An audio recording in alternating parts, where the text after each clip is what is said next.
Сведоци сме на лошото владење на СДСМ и погубните политики врз младиот живот на граѓаните.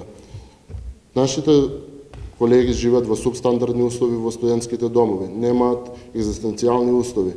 Исто така образованието е на најниско ниво. Нашите универзитети не се ниту помеѓу 2000 најдобри на Шангајската листа.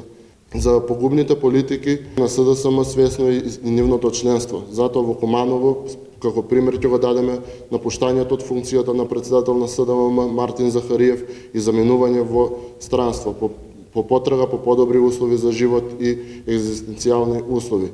Но ние, младите од ВМРО ДПМН, не се откажуваме и не се предаваме, бидејќи ова е наша земја. Ќе се бориме докрај и по овој повод ги повикуваме сите останати млади кои имаат сила, верувам во сите дека имаат сила, ќе го пронајдат атомот да се разбудат, да не бидат пасивни, да бидеме авангарда, да ги предводиме заедно промените кои следат, сите заедно да се избориме за подобро утре во оваа наша држава, сите заедно тука да створиме фамилии и да живееме среќно, да имаме подобри услови за живот, како на економски план, така и во образование, здравство и сите сфери на општественото живење. Бидејќи ние младите заслужуваме навистина подобро утре за сите.